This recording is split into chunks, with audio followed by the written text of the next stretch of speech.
berkenaan dengan apa yang sedang berlaku pada pasaran tenaga global. Ya, kita dapat lihat apa yang berlaku di China. Ada krisis coal. Apa yang berlaku di beberapa negara, contoh UK, mereka terpaksa catu gas, ya. Dan di dalam negara-negara Afrika pun banyak berlaku kekurangan bekalan dari segi tenaga. Jadi sekarang ni kita sebagai pedagang, apabila berlaku krisis pada satu belah, di bahagian lagi satu ada peluang dagangan. Jadi itu yang akan kita bincangkan pada hari ini. Baik. Okey, jadi krisis untuk seorang pedagang adalah peluang untuk pedagang yang lain, ya. Jadi dalam pasaran kewangan kita ada pembeli dan penjual. Kita juga ada apa? Kita ada winners dan juga kita ada losers, seperti apa yang berlaku recently di dalam bukan liga afiliasi pada sesuatu liga. Okey, jadi sekarang ni bagaimana kita nak mengidentifikasi krisis dan mengambil peluang daripada krisis tersebut. Jadi sebelum itu, apa yang akan kita buat? Kita akan lihat apa yang berlaku pada minggu ni, ya. Ada pergerakan sedikit, terutama daripada bank-bank pusat. Baik, jadi sekarang kita lihat bank pusat dah mula aktif, ya. Mereka dah mula aktif, terutamanya ketika kita lihat apa yang berlaku sekarang, keadaan inflasi yang terlalu tinggi, bukan pada satu negara tapi pada peringkat global. Jadi tugas bank pusat adalah tugas utamanya ialah untuk memastikan ekonomi stabil. Jadi antara cara mereka nak memastikan ekonomi stabil ialah mereka kena pastikan inflasi berada dalam keadaan yang terkawal. Jadi keadaan terkawal biasanya dalam sekitar 2%, ya, sekitar 2% untuk satu tahun. Jadi apa kita lihat apa yang berlaku pada zaman inflasi tinggi ini, kalau kita lihat kepada Amerika Syarikat, sekarang telah mencapai 5% inflasi, ya, dan di Eropah 3%. Jadi untuk ekonomi yang sihat, inflasi tak boleh terlalu tinggi. Ini akan menyebabkan ekonomi overheat dan pada ketika itu bank pusat terpaksa bertindak. Dan sekarang ni bank pusat satu persatu sedang contemplate bila mereka akan bertindak. Dan bank pusat ada beberapa cara, ya, untuk mempengaruhi ekonomi ataupun mempengaruhi pasaran. Yang pertama ialah dengan melakukan mempengaruhi money supply. Dan yang kedua, dan mungkin yang lebih direct, ya, mereka boleh mempengaruhi kadar faedah. Okey, jadi dengan mengubah kadar faedah dapat secara tidak langsung mengawal inflasi. Baik, sekarang kalau kita lihat negara seperti New Zealand, ya, dah mula bertindak. Sekarang ni negara sedang merhatikan antara satu sama lain.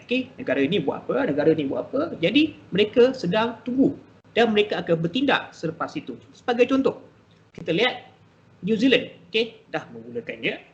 Dan hari ini tak silap saya Canada akan mengumumkan, tak silap saya mereka mengekalkan, tapi mereka ada intention, ada niat untuk meningkatkan kadar faedah pada awal tahun depan apabila ekonomi Canada dah mula pulih daripada pandemik. Dan persoalan seterusnya, kalau kita lihat sekarang ni di UK, mereka pun dah mula aktif. Bank pusat di UK dah mula menyuarakan niat mereka untuk mempengaruhi kadar faedah. Jadi persoalannya, adakah UK akan mengikuti jejak langkah New Zealand? Dan yang paling besar sekali ialah apa yang berlaku di Euro. ECB, European Central Bank, adakah mereka akan bertindak mempengaruhi kadar faedah? Sekarang banyak pelabur global sedang memerhatikan apa yang akan berlaku pada pertemuan ECB nanti dalam minggu ni. Jadi itulah perkembangan terkini, perkembangan semasa untuk pasaran. Baik, jadi berbalik kepada topik kita, kita lihat apa yang berlaku sekarang ni, banyak pressure, ya, terhadap bekalan.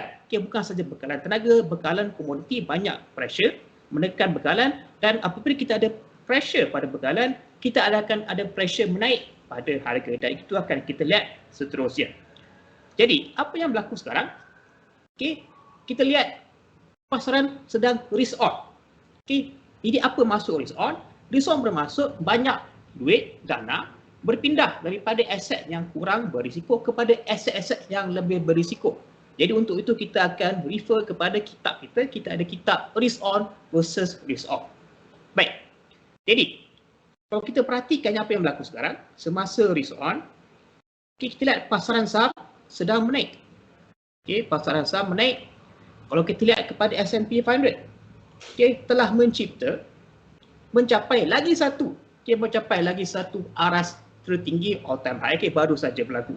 Jadi kalau kita lihat, kalau anda ikuti Follow the Blue Show 2 minggu lepas, pada ketika ini saya dah mula risau. Saya dah mula risau, mungkin ini adalah satu koreksi yang lebih besar. Tapi terbukti ia adalah koreksi sementara saja. Sekarang kita ada lagi satu pergerakan ke atas mencipta all time high.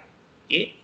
Jadi itu saham. Kalau kita lihat pada minyak pula, kalau kita lihat pada satra minyak, minyak pun sudah menghampiri barrel 85 USD ya per barrel. Kan kalau kita lihat kepada carta USD kalau kita lihat semuanya sedang meningkat ya. Kita ada carta tadi saya keluarkan USD yen tak silap saya. USD yen sekarang ni sedang naik. Okay, pressure ke atas untuk USD dan pada masa yang sama pressure ke bawah untuk yen. Okay, kerana yen adalah mata wang dana. Baik. Dan kalau kita lihat ada lagi currency-currency yang akan naik semasa risk on termasuk currency komoditi. Jadi currency komoditi kita ada beberapa ya. Australian dollar, New Zealand dollar dan mungkin yang paling sensitif kepada komoditi ialah Canada, okay, Canadian dollar. Okay, kita lihat semua ni naik. Jadi jelas sekali sekarang ni kita berada pada keadaan risk on. Jadi bila kita ada pemenang semasa risk on, kita juga ada yang kalah ya pada risk on. Kalau kita lihat pasaran bond menurun. Okay. Emas juga kita lihat ada penurunan. Okay, saya lihat pada carta tadi saya keluarkan. Carta emas tadi dalam keadaan downtrend sekarang ni. Dan safe haven seperti Swiss franc juga menurun dan currency seperti yen ni. Yen ni adalah currency dana. Jadi currency dana ni apa yang berlaku ialah institusi-institusi yang nak melabur dalam pasaran saham, mereka akan buat apa? Mereka akan buat pinjaman daripada currency mata wang yang paling murah, dipinjam. Antara yen. Jadi mereka akan ambil yen dan mereka akan jual pada pasaran ini menyebabkan ada pressure ke bawah untuk yen. Oleh itu kita lihat currency seperti yen akan jatuh. Baik.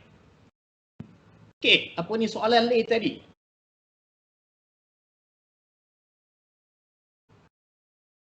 Baik. Jadi sekarang ni kalau kita lihat, kalau kita nak mencari peluang dagangan, kita boleh lihat kepada apa yang bullish semasa pasaran risk on. Saham sedang naik. Komoditi seperti minyak sedang naik. USD dan juga currency komoditi ada peluang di situ. Kalau kita nak long, kalau kita nak short, kita boleh cari aset-aset yang bearish semasa risk on. Okay, seperti emas, Swiss franc, Japanese yen. Okay, kalau kita nak susun kita punya portfolio. Okay, baik. Jadi ini adalah saya punya overview dalam keadaan sekarang risk on. Jadi saya nak pas mula kepada Zatul ya untuk teruskan. Okay, thank you Imran dan juga terima kasih Edith bertanya soalan tadi. Okay, jadi kita dah dengar penerangan Imran lah tentang apa berlaku dalam pasaran sekarang ni, dan sekarang ni kita nak dengar perkongsian daripada Zul pula. Okay, kita tunggu share screen Zul dulu. Okay, silakan Zul. Nampak.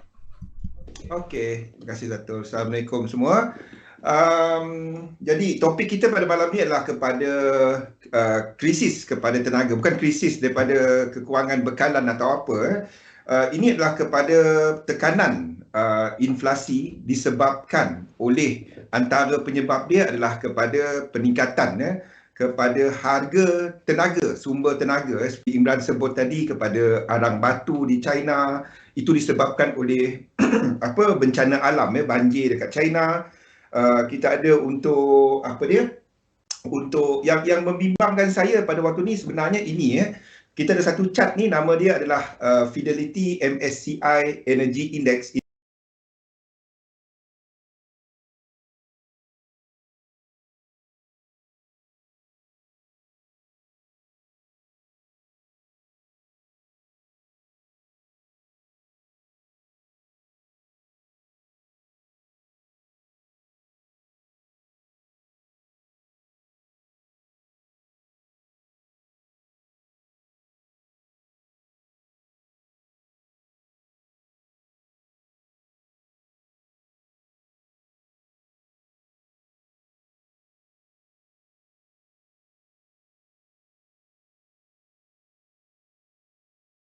Ini melihat kepada keseluruhan large cap, medium cap untuk satu dunia ni, dan pergerakan semasa. Saya sentuh lebih kepada teknikal, let Imran lebih kepada sentimen dan fundamental.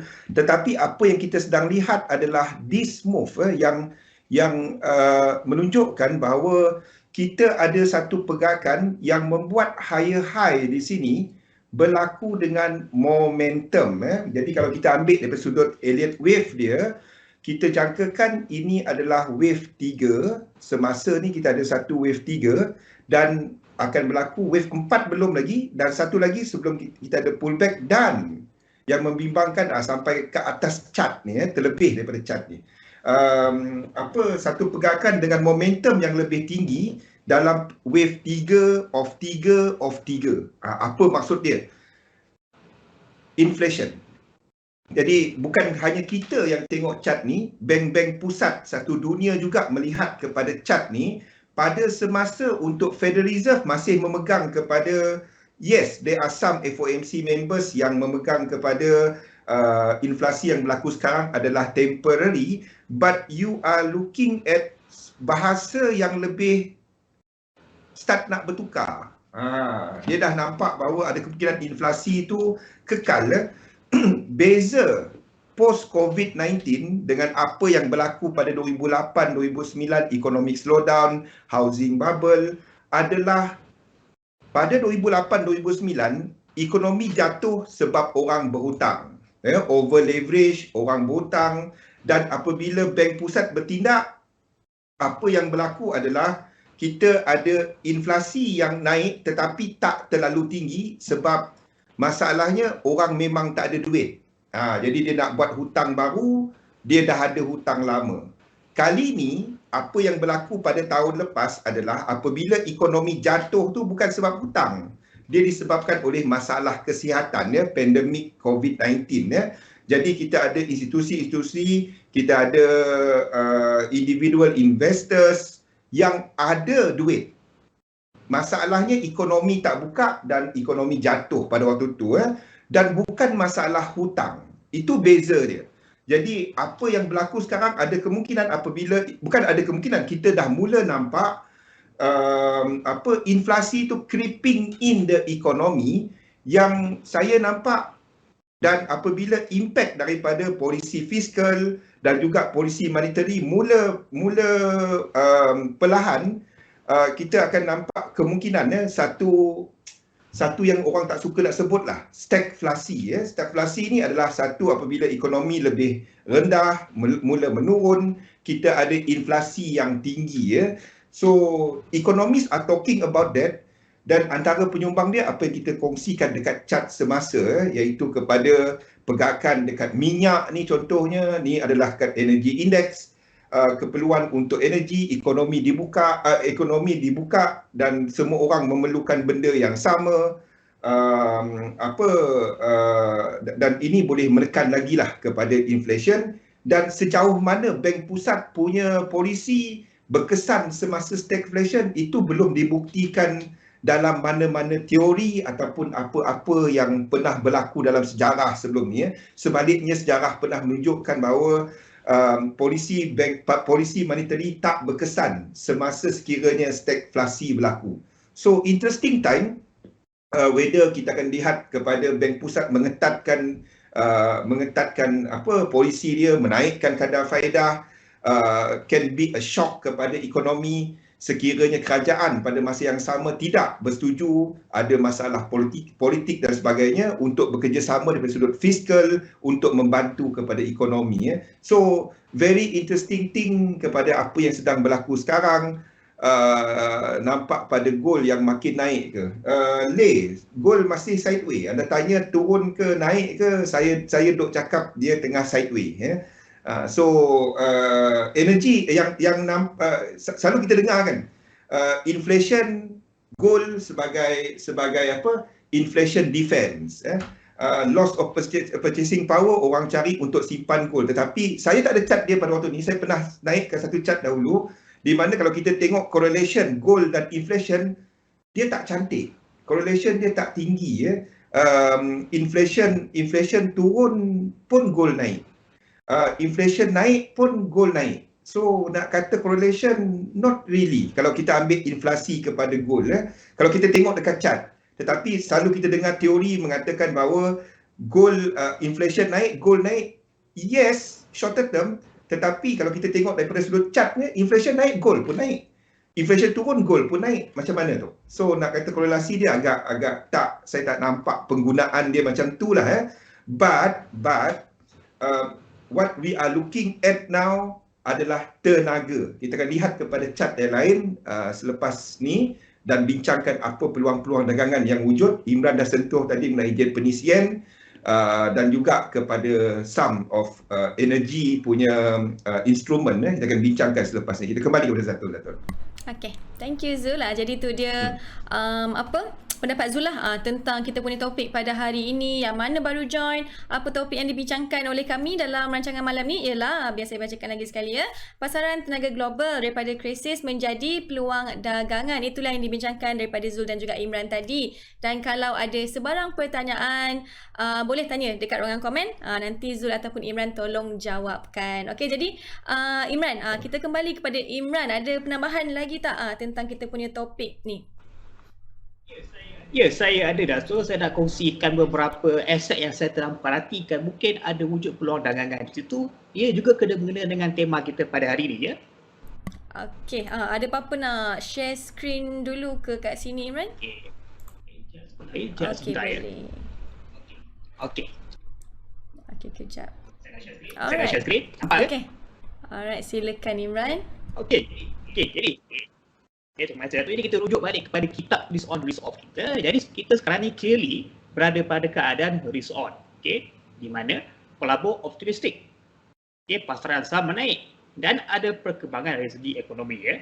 Dan sekarang ni apakah aset-aset yang akan naik, yang akan bullish pada ketika ini, dan apakah aset-aset yang akan bearish. Jadi kalau saya pergi McDonald okay, saya akan beli meal yang saya boleh mix and match ya. Saya akan ambil mana burger mana yang sedap dengan minuman apa. Baik, jadi dalam kes ini saya akan cari aset bullish mana yang saya akan pairkan dengan aset yang sedang bearish. Ada contoh terbaik di sini saya katakan tadi, semasa risk on, mata wang komoditi ya, maknanya mata wang yang sensitif dengan kekuatan komoditi. Jika komoditi kuat, mata wang pun akan naik. Seperti contoh yang saya sebutkan tadi, Australian dollar, New Zealand dollar, dan mungkin yang paling sensitif ialah Canadian dollar. Ya, bila minyak kuat, kita lihat Canadian dollar sentiasa ataupun kebiasaannya akan terus kuat. Jadi di sini apa saya buat? Saya ambil satu match. Okey. Katakan sini ya, Canadian dollar. Okey, juga sama kategori ya dengan Australian dollar dan New Zealand dollar sebagai mata wang komoditi. Kemudian saya akan pairkan dengan Japanese yen sebab saya nak Canadian dollar saya naik. Dan pada masa yang sama, saya nak pair untuk Canadian dollar ni sedang turun. Kita akan dapat pergerakan yang lebih besar. Saya pairkan dengan Japanese yen. Maknanya sekarang ni saya akan lihat kepada apa? Saya akan lihat kepada carta Canadian dollar, Japanese yen. Baik. Okey, jadi ini saya punya aset yang sedang saya perhatikan sekarang. Okey, jadi kita lihat apa yang berlaku. Pertama sekali kita akan lihat kepada fundamental dahulu. Okey, jadi fundamental kita lihat satu persatu ya. Sekarang ni pasaran sedang risk on. Okey, maknanya komoditi currency seperti Canadian dollar sedang kuat.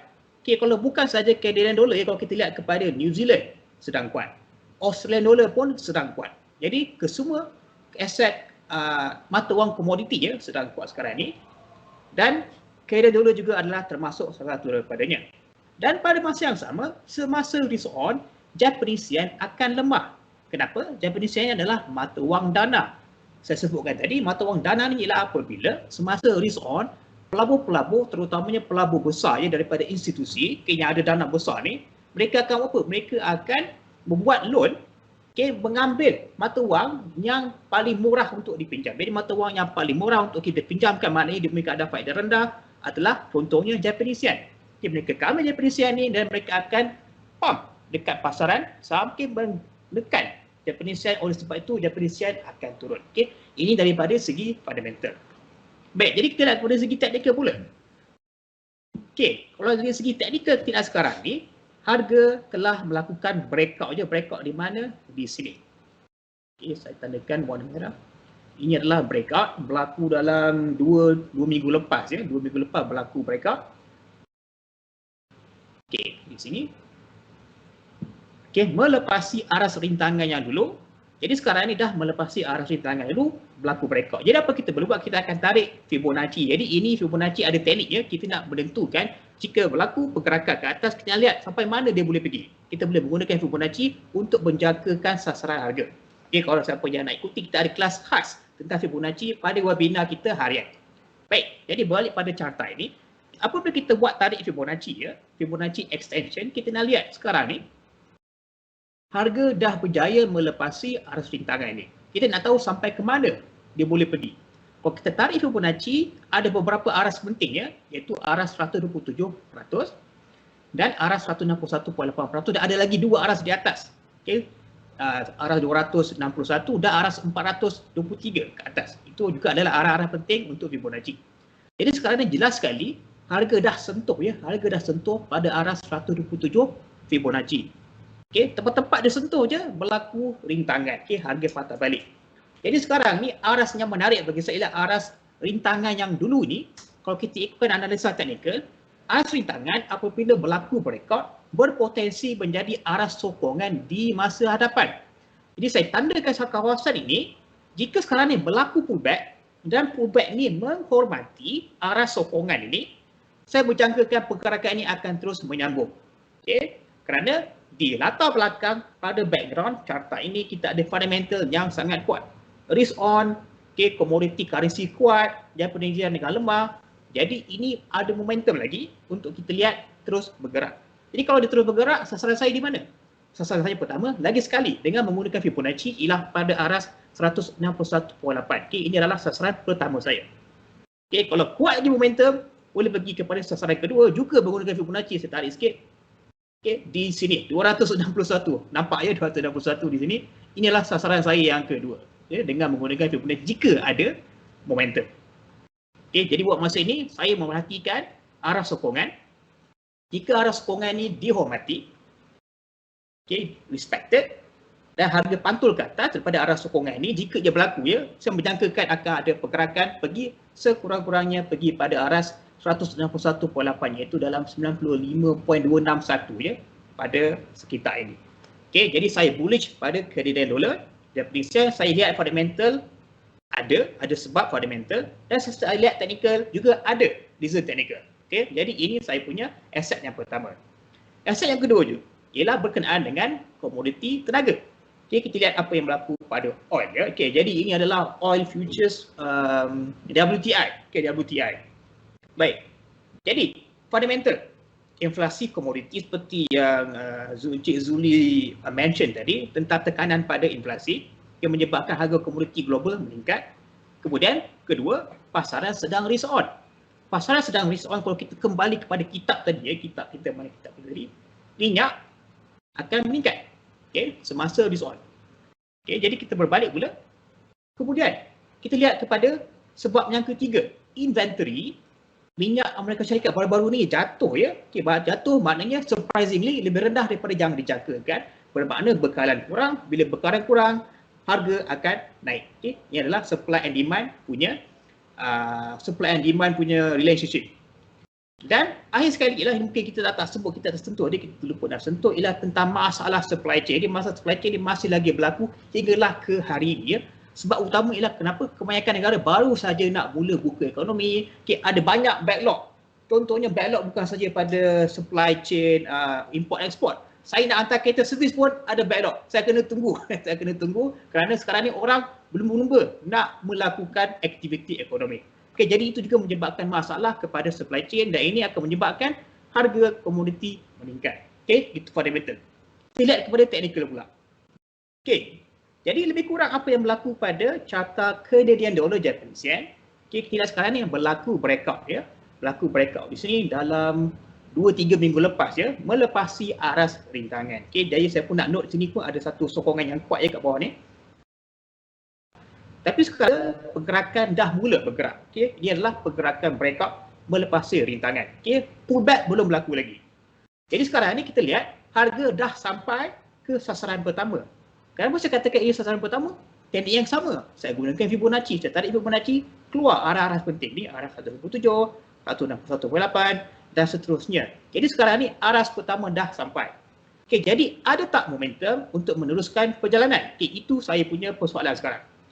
Fundamental dah ada. Jadi bagi mereka yang konservatif, mereka akan tunggu pullback dulu. Okay, mereka akan tunggu pullback mungkin pada sekitar area ni, baru mereka akan beli. Okay, terpulang pada individu. Jadi jika ada sambungan kepada trend, kita menyangkakan ia akan bergerak ke mana, kita tarik lagi catatan ke bawah. Itu sasaran pertama. Sasaran kedua ialah pada arah 261.8 Fibonacci ya di sini. Dan kita perhatikan, ini adalah arah apa? Ini adalah arah 100 USD per barrel. Okay, merupakan satu arah psikologi yang sangat penting. Dah lama dah harga minyak tak sampai 100 sejak 2014 sampai sekarang tak sampai 100.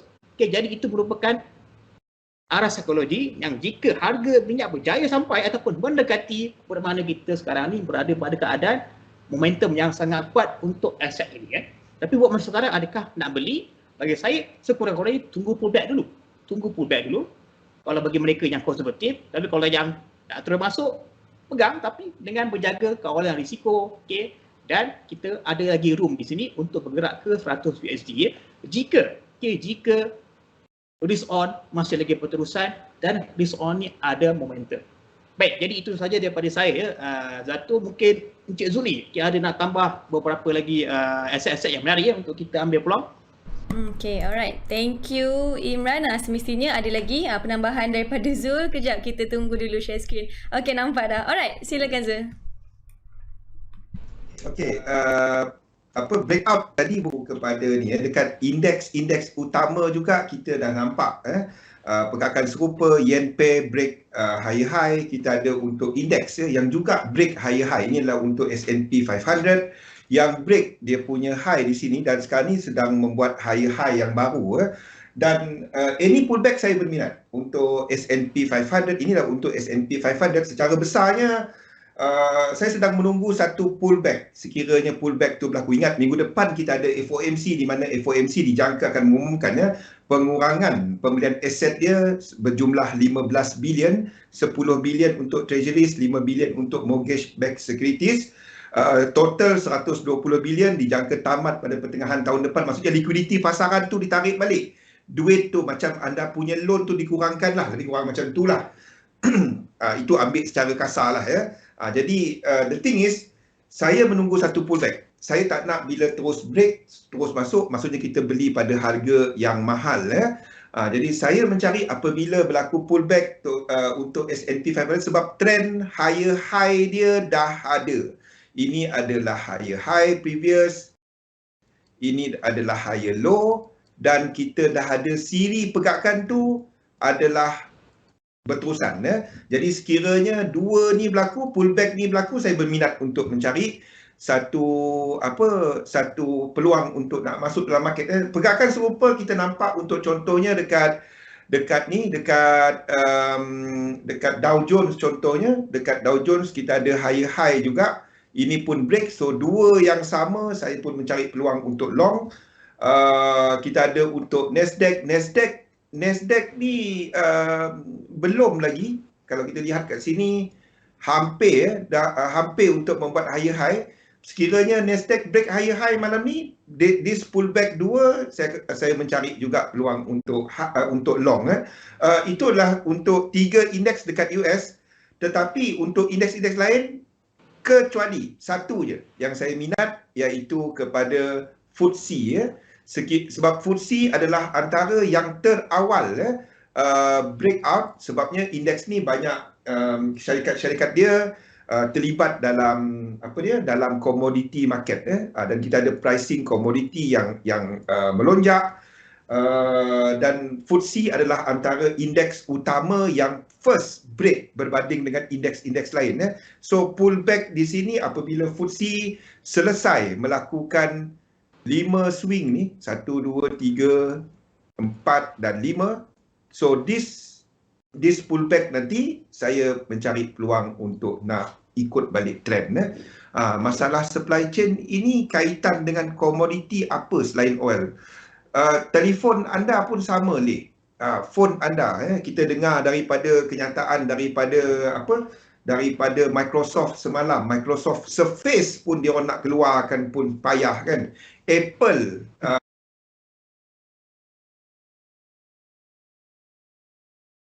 kecuali Euro JPY ni belum lagi melakukan higher high, jadi belum lagi meneruskan trend dia. Tetapi sebaliknya kita ada contohnya seperti GBP JPY ni yang dah melakukan higher high yang sama seperti kita nampak dekat indeks. So pullback untuk untuk GBP JPY, AUD JPY, ni adalah apa yang dah tunjuk trend. Itu benda yang saya nak trade. CAD JPY sama apa yang Imran ceritakan tadi. Sekiranya pullback ini berlaku, ini mungkin setengah berlaku sekarang.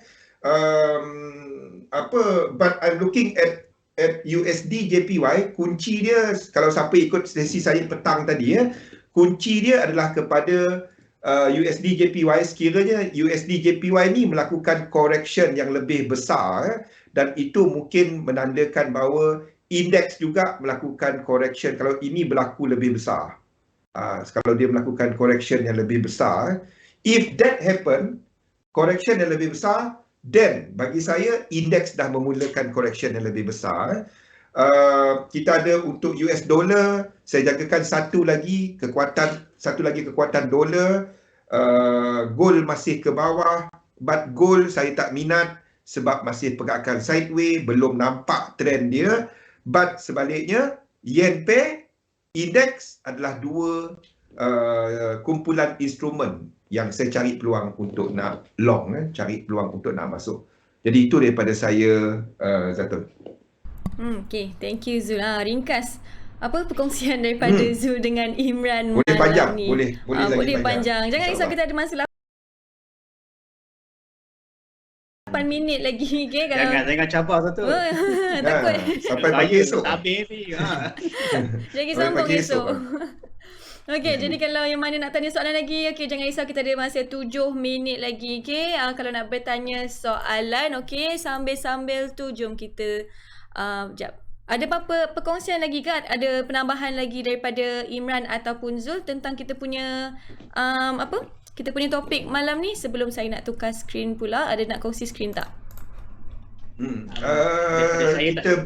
Kita bincang sikit pasal gold lah. Boleh je. Sebab ramai yang minat dengan gold untuk trading gold. Betul. Kalau tanya saya, secara besarnya gold semasa ni tengah buat pergerakan sideways. Itu adalah untuk gold. Kita nampak pun dekat chart, memang sideways. It's creating a rectangle move. Kalau tak pun, kalau unless gold ni break daripada satu sekurang-kurangnya, break daripada satu, naik, break lagi, then baru saya katakan ini ada trend ke atas.